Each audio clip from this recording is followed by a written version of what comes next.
ನಮಸ್ತೆ ಮಕ್ಕಳ, welcome back to my channel. Please like, share and subscribe my channel.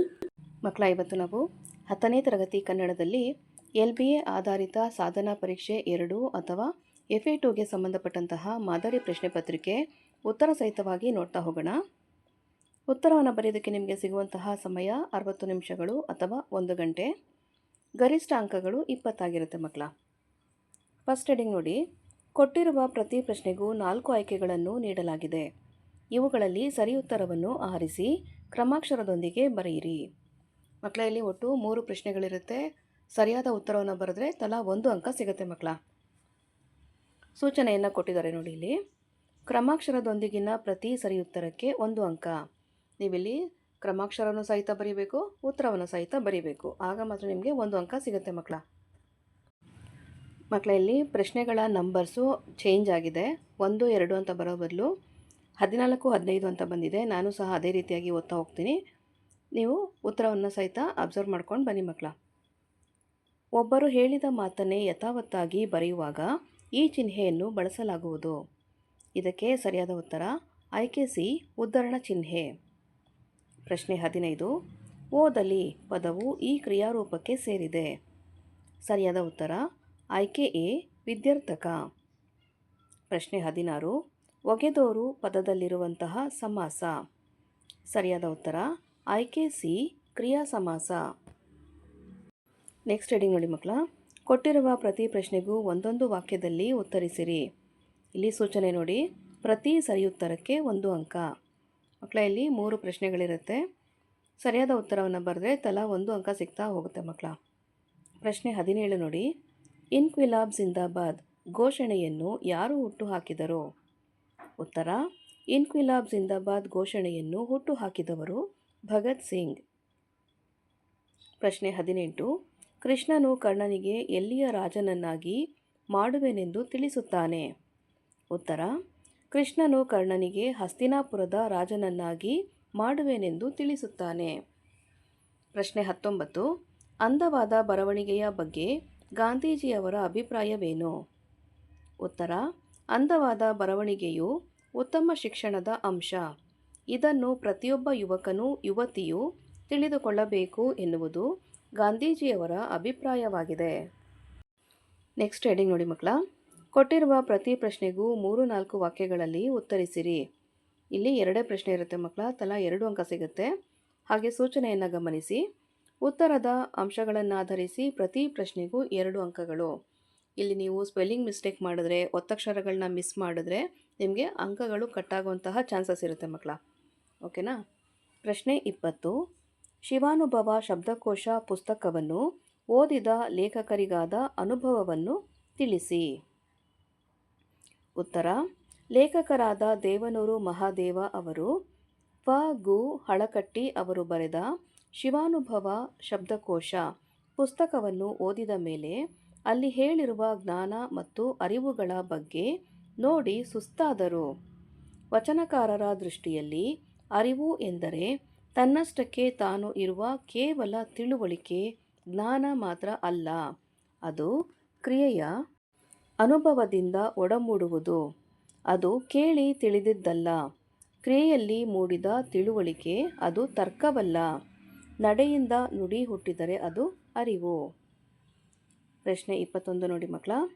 ತಮ್ಮ ಬಳಿಗೆ ಬಂದ ದುರ್ಯೋಧನನಿಗೆ ಭೀಷ್ಮರು ನೀಡಿದ ಸಲಹೆಯ ಮಾತುಗಳಾವುವು? ಉತ್ತರ ಮಹಾಭಾರತ ಯುದ್ಧದಲ್ಲಿ ತನ್ನೆಲ್ಲ ಸ್ನೇಹಿತರನ್ನು ಮತ್ತು ಆಪ್ತಮಿತ್ರರಾದ ಕರ್ಣನನ್ನು ಕಳೆದುಕೊಂಡ ದುರ್ಯೋಧನನು ತಂದೆ ತಾಯಿಯರ ಅಪೇಕ್ಷೆಯಂತೆ ರಣರಂಗದಲ್ಲಿ ಶರಶಯ್ಯೆಯಲ್ಲಿ ಮಲಗಿದ್ದ ತಾತ ಭೀಷ್ಮರ ಸಲಹೆಯನ್ನು ಪಡೆಯಲು ಬರುತ್ತಾನೆ. ಆಗ ಭೀಷ್ಮರು ದುರ್ಯೋಧನನನ್ನು ಕುರಿತು ಪಾಂಡವರನ್ನು ಒಪ್ಪಿಸಿ ಒಪ್ಪಂದ ಮಾಡಿ ಮೊದಲಿನಂತೆ ಕೂಡಿ ನಡೆಯುವ ಹಾಗೆ ಮಾಡುತ್ತೇನೆ. ಅವರು ನನ್ನ ಮಾತನ್ನು ಮೀರುವುದಿಲ್ಲ. ನೀನು ಯುದ್ಧವನ್ನು ಮಾಡದೆ ಪಾಂಡವರೊಂದಿಗೆ ಸಂಧಿ ಮಾಡಿಕೊಳ್ಳಬೇಕು ಎಂಬ ಸಲಹೆಯನ್ನು ನೀಡಿದರು. ನೆಕ್ಸ್ಟ್ ಹೆಡಿಂಗ್ ನೋಡಿ ಮಕ್ಕಳ. ಕೊಟ್ಟಿರುವ ಲೇಖಕರ ಅಥವಾ ಕವಿಗಳ ಕಾಲ, ಸ್ಥಳ ಮತ್ತು ಒಂದು ಕೃತಿಯನ್ನು ಕುರಿತು ವಾಕ್ಯ ರೂಪದಲ್ಲಿ ಟಿಪ್ಪಣಿ ಬರೆಯಿರಿ. ಇಲ್ಲಿ ಒಬ್ಬರ ಬಗ್ಗೆ ಮಾತ್ರ ಬರೀಬೇಕಾಗುತ್ತೆ ಮಕ್ಕಳ. 2 ಅಂಕ ಸಿಗುತ್ತೆ. ಹೇಗೆ 2 ಅಂಕ ಅಲಾಟ್ ಮಾಡ್ತಾರೆ ನೋಡಿ. ಸ್ಥಳ ಹಾಗೂ ಕಾಲವನ್ನು ಬರೆದ್ರೆ 1 ಅಂಕ, ಕೃತಿ ಹಾಗೂ ಪ್ರಶಸ್ತಿಯನ್ನು ಬರೆದ್ರೆ 1 ಅಂಕ. ಇದಿಷ್ಟೇ ಅಲ್ಲದೆ ನೀವು ವಾಕ್ಯ ರೂಪದಲ್ಲಿ ಅವರ ಪರಿಚಯವನ್ನು ಸಹ ಮಾಡಿಕೊಡ್ಬೇಕು ಮಕ್ಕಳ. ಓಕೆನಾ?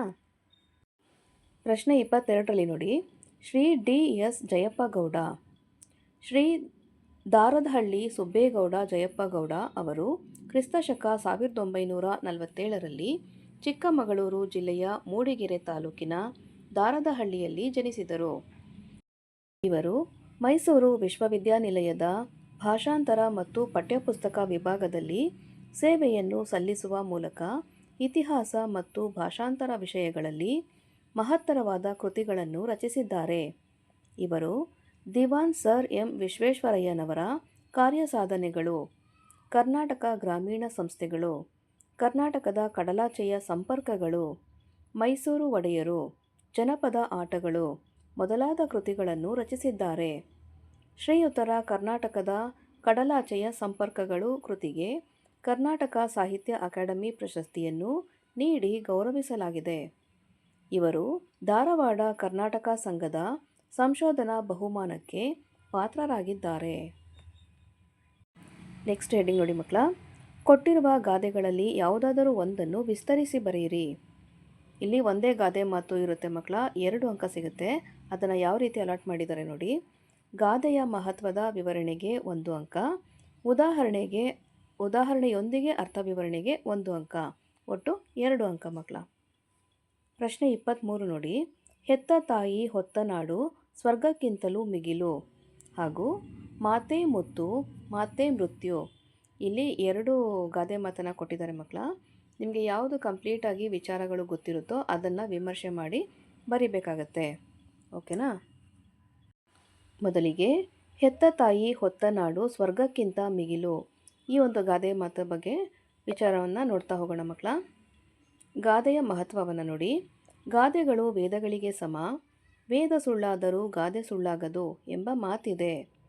ಗಾದೆಗಳನ್ನು ಜನಪದದ ಉಪನಿಷತ್ಗಳೆಂದು ಕರೆಯುತ್ತಾರೆ.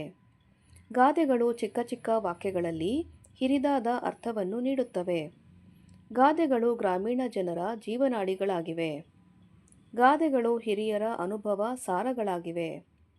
ಗಾದೆಗಳು ನಮಗೆ ಉತ್ತಮ ಬದುಕನ್ನು ರೂಪಿಸಲು ಸಹಾಯಕಾರಿಯಾಗಿವೆ. ಗಾದೆಗಳು ಸತ್ಯವನ್ನು ಪ್ರತಿಬಿಂಬಿಸುತ್ತವೆ. ಹೆತ್ತ ತಾಯಿ ಹೊತ್ತ ನಾಡು ಸ್ವರ್ಗಕ್ಕಿಂತಲೂ ಮಿಗಿಲು ಎಂಬ ಈ ಗಾದೆಯು ಕನ್ನಡದ ಪ್ರಸಿದ್ಧ ಗಾದೆಗಳಲ್ಲಿ ಒಂದಾಗಿದೆ. ಇವಾಗ ಅರ್ಥ ವಿವರಣೆಯನ್ನು ನೋಡ್ತಾ ಹೋಗೋಣ. ಜೀವನದಲ್ಲಿ ನಮಗೆ ಹಲವಾರು ಸೌಲಭ್ಯಗಳು ದೊರೆತು ನಾವು ಅತ್ಯುನ್ನತ ದರ್ಜೆಗೆ ಏರಲು ಸಾಧ್ಯವಾಗಬಹುದು.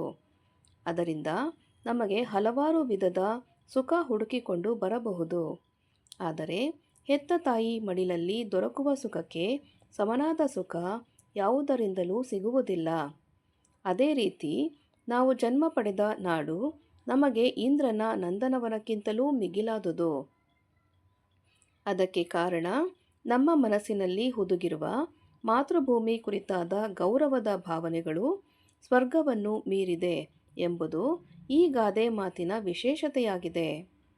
ಜನ್ಮ ನೀಡಿದ ತಾಯಿ ಮತ್ತು ನಮ್ಮನ್ನು ಹೊತ್ತು ಬೆಳೆಸಿದ ಈ ಭೂಮಿ ಸ್ವರ್ಗಕ್ಕಿಂತ ಶ್ರೇಷ್ಠವಾದುದು ಎಂಬ ಮೌಲ್ಯ ಈ ಗಾದೆಯಲ್ಲಿ ಅಡಕವಾಗಿದೆ. ಮುಂದಿನ ಗಾದೆ ಮಾತು ನೋಡಿ ಮಕ್ಕಳ. ಮಾತೆ ಮುತ್ತು ಮಾತೆ ಮೃತ್ಯು. ಗಾದೆಯ ಮಹತ್ವವನ್ನು ನೋಡಿ. ಗಾದೆಗಳು ವೇದಗಳಿಗೆ ಸಮ, ವೇದ ಸುಳ್ಳಾದರೂ ಗಾದೆ ಸುಳ್ಳಾಗದು ಎಂಬ ಮಾತಿದೆ. ಗಾದೆಗಳನ್ನು ಜನಪದದ ಉಪನಿಷತ್ಗಳೆಂದು ಕರೆಯುತ್ತಾರೆ. ಗಾದೆಗಳು ಚಿಕ್ಕ ಚಿಕ್ಕ ವಾಕ್ಯಗಳಲ್ಲಿ ಹಿರಿದಾದ ಅರ್ಥವನ್ನು ನೀಡುತ್ತವೆ. ಗಾದೆಗಳು ಗ್ರಾಮೀಣ ಜನರ ಜೀವನಾಡಿಗಳಾಗಿವೆ. ಗಾದೆಗಳು ಹಿರಿಯರ ಅನುಭವ ಸಾರಗಳಾಗಿವೆ.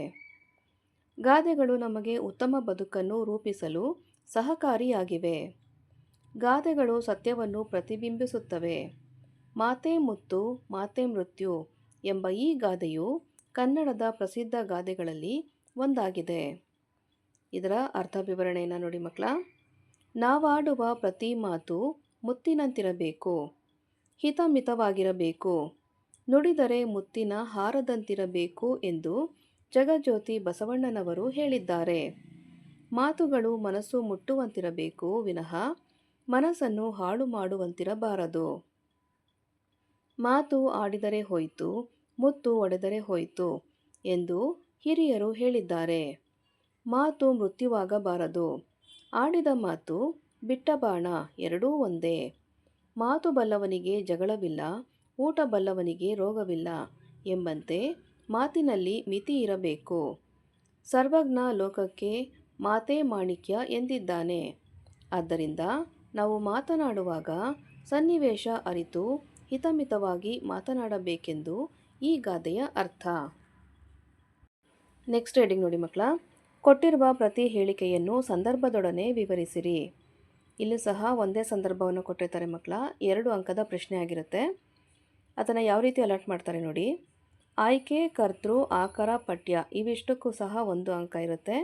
ಯಾರು ಯಾರಿಗೆ ಯಾವಾಗ ಹೇಳಿದರು ಅಂತ ಹೇಳೋದಕ್ಕೆ 1 ಅಂಕ ಇರುತ್ತೆ ಮಕ್ಕಳ. ನೋಡಿ ಪ್ರಶ್ನೆ 24ರಲ್ಲಿ ನಡೆಯಿಂದ ನುಡಿ ಹುಟ್ಟಿದರೆ ಅದು ಅರಿವು. ಆಯ್ಕೆ, ಪ್ರಸ್ತುತ ವಾಕ್ಯವನ್ನು ದೇವನೂರು ಮಹಾದೇವ ಅವರು ರಚಿಸಿರುವ ಎದೆಗೆ ಬಿದ್ದ ಅಕ್ಷರ ಕೃತಿಯಿಂದ ಆಯ್ದ ಎದೆಗೆ ಬಿದ್ದ ಅಕ್ಷರ ಎಂಬ ಗದ್ಯಪಾಠದಿಂದ ಆರಿಸಿಕೊಳ್ಳಲಾಗಿದೆ. ಸಂದರ್ಭ ಪ.ಗು. ಹಳಕಟ್ಟಿಯವರ ಶಿವಾನುಭವ ಶಬ್ದಕೋಶ ಕುರಿತು ತಿಳಿಸುವಾಗ ಲೇಖಕರು ಈ ಮಾತನ್ನು ಹೇಳಿದ್ದಾರೆ. ವಚನಕಾರರ ದೃಷ್ಟಿಯಲ್ಲಿ ಅರಿವು ಎಂದರೆ ತನ್ನಷ್ಟಕ್ಕೆ ತಾನು ಇರುವ ಕೇವಲ ತಿಳುವಳಿಕೆ, ಜ್ಞಾನ ಮಾತ್ರ ಅಲ್ಲ. ಅದು ಕ್ರಿಯೆಯ ಅನುಭವದಿಂದ ಒಡಮೂಡುವುದು. ಅದು ಕೇಳಿ ತಿಳಿದದ್ದಲ್ಲ. ಕ್ರಿಯೆಯಲ್ಲಿ ಮೂಡಿದ ತಿಳುವಳಿಕೆ ಅದು ತರ್ಕವಲ್ಲ. ನಡೆಯಿಂದ ನುಡಿ ಹುಟ್ಟಿದರೆ ಅದು ಅರಿವು ಎಂದು ವಿಶ್ಲೇಷಿಸುವ ಸಂದರ್ಭದಲ್ಲಿ ಈ ಮಾತು ಬಂದಿದೆ. ಸ್ವಾರಸ್ಯ, ಕ್ರಿಯೆಯ ಅನುಭವ ಅರಿತು ನುಡಿದಂತೆ ನಡೆಯದಿದ್ದರೆ ದೇವರು ಮೆಚ್ಚಲಾರ ಎಂದು ಹೇಳಿರುವುದು ಇಲ್ಲಿ ಸ್ವಾರಸ್ಯಕರವಾಗಿ ಮೂಡಿಬಂದಿದೆ. ನೆಕ್ಸ್ಟ್ ರೀಡಿಂಗ್ ನೋಡಿ ಮಕ್ಕಳ. ಕೊಟ್ಟಿರುವ ಪದ್ಯಭಾಗವನ್ನು ಪೂರ್ಣಗೊಳಿಸಿರಿ. ಹಾಗೆ ಸೂಚನೆಯನ್ನು ನೋಡಿ ಮಕ್ಕಳ. ತಪ್ಪಿಲ್ಲದೆ ಬರೆದ ಪ್ರತಿ ಪೂರ್ಣ ಸಾಲಿಗೆ ಅರ್ಧ ಅಂಕ. ಮಕ್ಕಳ ಇದು 2 ಅಂಕದ ಪ್ರಶ್ನೆ ಆಗಿರುತ್ತೆ. ಹಾಗೆ ನಿಮಗೆ ಒಂದು ಪದ್ಯವನ್ನು ಆಯ್ಕೆಯಾಗಿ ಸಹ ಕೊಟ್ಟಿರ್ತಾರೆ ಮಕ್ಕಳ. ಇಲ್ಲಿರುವಂತಹ 2 ಪದ್ಯಗಳಲ್ಲಿ ಯಾವುದಾದ್ರು ಒಂದು ಪದ್ಯವನ್ನು ಆಯ್ಕೆ ಮಾಡಿಕೊಂಡು ನೀವು ಕಂಪ್ಲೀಟ್ ಮಾಡಬೇಕಾಗತ್ತೆ. ಓಕೆನಾ. ನೆಕ್ಸ್ಟ್ ರೀಡಿಂಗ್ ನೋಡಿ. ಕೊಟ್ಟಿರುವ ಪದ್ಯದ ಸಾರಾಂಶವನ್ನು ನಿಮ್ಮ ಮಾತುಗಳಲ್ಲಿ ಬರೆಯಿರಿ. ಮಕ್ಕಳ ಇಲ್ಲಿ ಸಹ ಒಂದೇ ಪದ್ಯಭಾಗವನ್ನು ಕೊಟ್ಟಿರ್ತಾರೆ. ಅದಕ್ಕೆ ನಿಮಗೆ 2 ಅಂಕ ಸಿಗುತ್ತೆ ಮಕ್ಕಳ. ಯಾವ ರೀತಿ ಅಲರ್ಟ್ ಮಾಡಿದ್ದಾರೆ ನೋಡಿ. ಮೌಲ್ಯವನ್ನು ಗುರುತಿಸುವುದಕ್ಕೆ 1 ಅಂಕ, ಸಾರಾಂಶ ಬರೆಯುವುದಕ್ಕೆ ಹಾಗೂ ಭಾಷಾ ಶೈಲಿಗೆ 1 ಅಂಕ. ಓಕೆನಾ. ಇಲ್ಲಿ ಕೊಟ್ಟಿರುವಂತಹ ಪದ್ಯದ ಭಾಗವನ್ನು ನೋಡಿ. ಈಗ ಅದರ ಸಾರಾಂಶವನ್ನು ನೋಡ್ತಾ ಹೋಗೋಣ ಮಕ್ಕಳ. ಈ ಚರಣವನ್ನು ಮಹಾಕವಿ ರನ್ನನು ರಚಿಸಿರುವ ಸಾಹಸ ಭೀಮ ವಿಜಯಂ ಕೃತಿಯಿಂದ ಆಯ್ದ ಚಲಮನೆ ಮೆರವೆಂ ಎಂಬ ಪದ್ಯಭಾಗದಿಂದ ಆರಿಸಲಾಗಿದೆ. ದುರ್ಯೋಧನನು ಛಲದಂಕ ಮಲ್ಲ ಎಂದು ಪ್ರಖ್ಯಾತನಾದವನು. ಭೀಷ್ಮನು ಸಂಧಿಗೆ ಒಪ್ಪಿಕೋ ಎಂದರೆ ಅದಕ್ಕೆ ಒಪ್ಪದೆ ದುರ್ಯೋಧನನು ಮುಗುಳು ನಗೆ ನಕ್ಕು ಹೇಳುವ ಈ ಮಾತುಗಳು ವಿರೋಚಿತವಾಗಿವೆ. ಇಲ್ಲಿ ದುರ್ಯೋಧನನ ಪಾಂಡವರ ಮೇಲಿನ ಕೋಪ, ಯುದ್ಧ ಮಾಡುವ ದೃಢ ನಿರ್ಧಾರ ಹಾಗೂ ಬದುಕಿರುವ ತನಕ ಪಾಂಡವರಿಗೆ ರಾಜ್ಯವನ್ನು ಬಿಡೆನು ಎಂಬ ಛಲವಂತಿಕೆಗಳು ಬಹು ಸ್ವಾರಸ್ಯಪೂರ್ಣವಾಗಿ ವ್ಯಕ್ತವಾಗಿವೆ. ದುರ್ಯೋಧನನು ಭೀಷ್ಮರನ್ನು ಕುರಿತು, ಅಜ್ಜ, ನಾನು ಪಾಂಡವರೊಡನೆ ಯುದ್ಧ ಮಾಡದೆ ಇರುವುದಿಲ್ಲ. ಇಂದಿನ ಯುದ್ಧದಲ್ಲಿ ಒಂದೋ ಪಾಂಡವರು ಭೂಮಿಗೆ ಒಡೆಯರಾಗುವರು ಅಥವಾ ನಾನು ಭೂಮಿಗೆ ಒಡೆಯನಾಗುವೆನು. ಆದ್ದರಿಂದ ನಾನು ಯುದ್ಧವನ್ನು ಮಾಡುವೆನು ಎಂದು ಹೇಳಿದನು. ವೀರನಾದವನಿಗೆ ಸಾಮ್ರಾಜ್ಯದ ಮೋಹಕ್ಕಿಂತ ಛಲವೇ ಮುಖ್ಯ ಎಂಬ ಮೌಲ್ಯಯುತ ಸಂದೇಶವು ಇಲ್ಲಿ ಅಭಿವ್ಯಕ್ತಗೊಂಡಿದೆ. ಮಕ್ಕಳ ಇಲ್ಲಿಗೆ 10ನೇ ತರಗತಿಯ ಕನ್ನಡದಲ್ಲಿ LBA ಆಧಾರಿತ ಸಾಧನಾ ಪರೀಕ್ಷೆ 2 ಅಥವಾ FA2ಗೆ ಸಂಬಂಧಪಟ್ಟಂತಹ ಮಾದರಿ ಪ್ರಶ್ನೆ ಪತ್ರಿಕೆ ಉತ್ತರ ಸಹಿತವಾಗಿ ಮುಕ್ತಾಯಗೊಂಡಿದೆ. ಈ ಒಂದು ವಿಡಿಯೋ ನಿಮಗೆ ಇಷ್ಟ ಆದಲ್ಲಿ ದಯವಿಟ್ಟು ನಮ್ಮ ಚಾನಲ್ನ ಲೈಕ್ ಮಾಡಿ, ಶೇರ್ ಮಾಡಿ, ಸಬ್ಸ್ಕ್ರೈಬ್ ಮಾಡಿಕೊಂಡು ನಾವು ಹಾಕುವಂಥ ಎಲ್ಲ ವಿಡಿಯೋವನ್ನು ನೋಡ್ತಾ ನಮ್ಮನ್ನು ಎನ್ಕರೇಜ್ ಮಾಡ್ತಾ ಹೋಗಿ ಮಕ್ಕಳ. Thank you for watching. Bye bye.